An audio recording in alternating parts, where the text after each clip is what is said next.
صحیح بخاری میں آتا ہے جب نبی علیہ السلام کی وفات ہوئی تو حضرت عمر نے تلوار نکال دی کہ میں اس کی گردن کاٹ دوں گا جو کہے گا کہ نبی علیہ السلام فوت ہو گیا. ان کا یہ عقیدہ تھا کہ جس طرح موسیٰ علیہ السلام 40 دن کے لیے کوہ طور پہ گئے، نبی علیہ السلام بھی ڈورمنٹ پوزیشن میں چلے گئے، واپس آ جائیں گے، کیونکہ انہوں نے نبی علیہ السلام سے سنا تھا کہ رومن اور پرشین امپائر گرے گی، تو وہ یہ فورسی کرتے تھے ابھی تو کیسرو کسرا کی جنگیں ہم نے لڑی نہیں ہیں، تو حضور اس سے پہلے کیسے دنیا سے جا سکتے ہیں. لیکن اللہ نے تو آپ کو پروفٹ بنوانا تھا نا، کہ آپ کے جانے کے بعد فتوحات کروانی تھی تاکہ پتہ چلے کہ پیچھے اللہ کھڑا ہے. اپنی زندگی میں تو بڑے بڑے بادشاہوں نے فتوحات کی ہیں، نبی علیہ السلام کی تو دعوت کا کلائمیکس حضرت ابوبکر اور پھر حضرت عمر عثمان و علی کے دور میں جا کے ہوا ہے، جبکہ عرب قبائل بھی مرتد ہو گئے ہیں، تب بھی اللہ کے پیچھے سپورٹ تھی. والذی ارسل رسولہ بالہدی ودین الحق لیظہرہ علی الدین کلہ ولو کرہ المشرکون. اللہ نے اس کو دین کو غالب کرنا تھا. تو بخاری کے الفاظ ہیں، حضرت عمر نے کہا میں اس کی گردن اتار دوں گا. حضرت ابوبکر آئے، انہوں نے حضرت عمر کو دیکھا، اگنور کر کے سیدھا حجرہ عائشہ میں گئے، نبی علیہ السلام کے مبارک کفن کو ہٹا کے آپ کے ماتھے پہ بوسہ دیا اور کہا یا رسول اللہ آپ پہ 2 موتیں جمع نہیں کرے گا، ایک موت تو سب کے نصیب میں ہے، اب تو ہمیشہ کی زندگی آپ کو اللہ نے آخرت کی دے دی ہے. اور پھر باہر نکلے، حضرت عمر کو کہا کہ عمر بیٹھ جاؤ. حضرت عمر نے بات نہیں سنی تو حضرت بکر ممبر کی طرف چڑھے، ممبر پہ چڑھے اور لوگوں سے کہا کہ عمر کو اس کے حال پہ چھوڑ دو. حدیث کے الفاظ ہیں کہ لوگ حضرت بکر کا ریگارڈ باقی اصحاب سے زیادہ کرتے تھے، حضرت عمر کو تنہا چھوڑ کے لوگ حضرت ابو بکر کی طرف متوجہ ہو گئے. پہلے وہ جو سارا میلہ ان کے گرد لگا تھا شفٹ ہو گیا. تو انہوں نے حمد و صلات کے بعد انہوں نے کہا اما بعد فمن کان یعبد محمدا فان محمد قد مات. سر کلیجے پہ کتنا بڑا پتھر رکھا ہوگا حضرت بکر نے جملہ بولتے ہوئے کہ جو محمد کی عبادت کرتا تھا وہ جان لے کہ محمد کو موت آ گئی ہے. ومن کان یعبد اللہ، اور جو اللہ کی عبادت کرتا ہے وہ جان لے ان اللہ حی لا یموت، اللہ زندہ ہے، اللہ کو کبھی موت نہیں آئے گی. کیا توحید کی تعلیمات ہیں. حضور کی میت کے اوپر حضور کے فضائل نہیں بیان ہو رہے، توحید بیان ہو رہی ہے. Point to be noted. کیوں؟ سر پہلے بھی انسانیت نے رسک لیا. دنیا کا سب سے بڑا شرک ایک پیغمبر کے نام پہ تو کھڑا ہوا ہے، عیسیٰ ابن مریم کے نام پہ. نبی علیہ السلام کو عیسیٰ ابن مریم نہیں اللہ نے بننے دیا. ایسے تربیت یافتہ وہ صحابہ جو کل تک آپ کے وضو کا پانی نیچے نہیں گرنے دے رہے تھے، آج وفات پہ کھڑے ہو کے فرضی خطبہ دے رہے ہیں. جو محمد کی عبادت کرتا تھا جان لو محمد کو موت آ گئی ہے، جو اللہ کی عبادت کرتا تھا جان لو اللہ زندہ ہے. پھر آیت بھی پڑھی، صرف فرضی جملہ نہیں بولا. آپ تو کہہ رہے ہیں شرک ختم ہو گیا، حضرت بکر جب شروع نہیں ہوا تھا اس وقت بھی کہہ رہے تھے کہ نبی علیہ السلام کو کسی نے خدا نہیں بنانا، کیونکہ بخاری کی حدیث ہے، دیکھنا میری شان کو اس طرح بلند نہ کرنا جس طرح عیسیٰ ابن مریم کو لوگوں نے کیا. میں اللہ کا بندہ اور اس کا رسول ہوں، مجھے اللہ کا بندہ اور اس کا رسول ہی کہنا. سر وارفتگی، دیوانگی، عشق کی ساری کیفیت حضور کی وفات کے بعد بالکل چینج ہوگی. صحابہ کی ہونا تو چاہیے تھا جو وضو کا پانی نہیں گرنے دے رہے تھے جا کے قبر کی مٹی چاٹنا شروع کر دیتے. ایسا نہیں ہوا.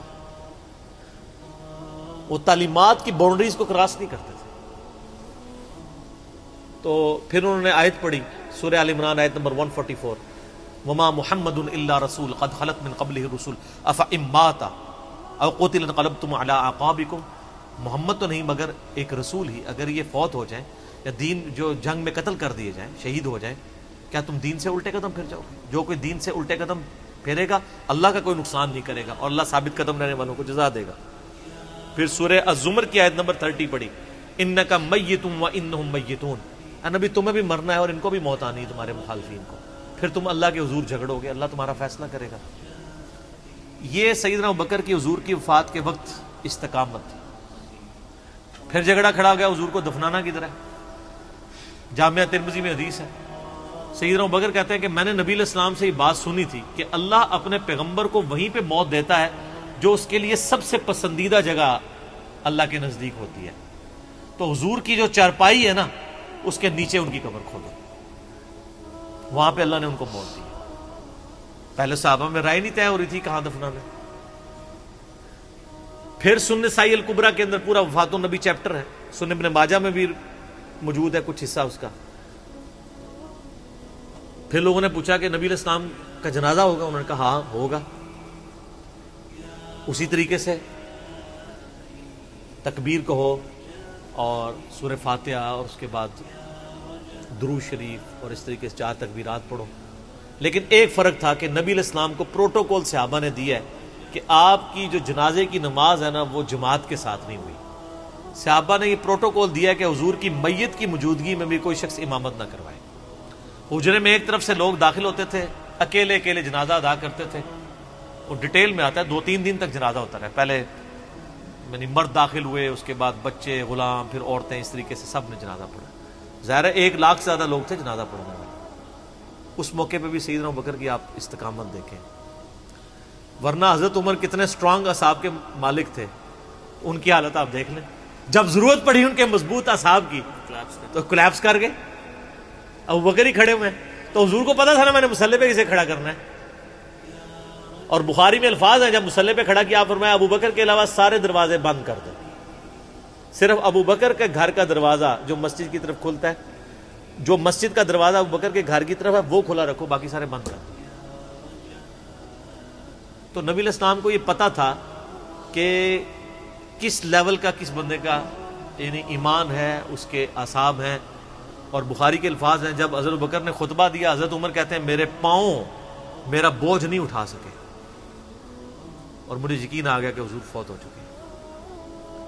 یہاں قرآن و حدیث سن کے کسی کے کان پہ جوں تک نہیں رنگتی، وہاں پہ حضرت ابوبکر کا خطبہ اور آیات سن کے حضرت عمر کہہ رہے ہیں کہ میرے پاؤں میرا بوجھ نہیں اٹھا سکے، کہ یہ تو واقعی تو قرآن کی آیت۔ اور اس میں بخاری مسلم صحیح بخاری میں الفاظ ہیں، کئی دن تک ہم جب بھی صحابہ ایک دوسرے کو ملتے تھے تو یہی آیت سنایا کرتے تھے، وما محمد الا رسول قد خلت من قبلہ الرسل افئن مات او قتل انقلبتم علی اعقابکم، کہ محمد تو نہیں مگر ایک رسول، انہیں بھی تو موت آنی ہے، تاکہ ہمیں یہ یقین آ جائے کہ حضور دنیا سے چلے گئے۔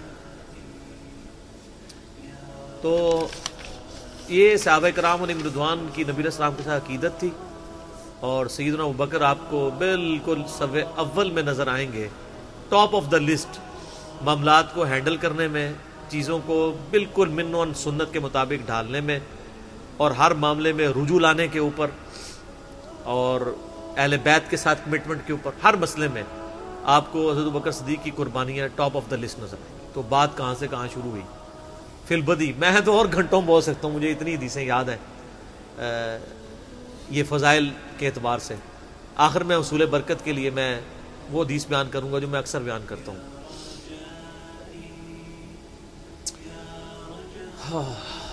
عبداللہ بن عباس رضی اللہ تعالیٰ عنہما کہتے ہیں، بخاری اور مسلم دونوں میں ہے، کہ سیدنا عمر کی میت رکھی ہوئی تھی اور لوگ آ کے ان کی میت پہ سلام پڑھ رہے تھے، اور اپنے اپنے انداز میں خراج تحسین پیش کر رہے تھے کہ اس شخص کی وجہ سے اسلام کو کیا عروج ملا۔ تو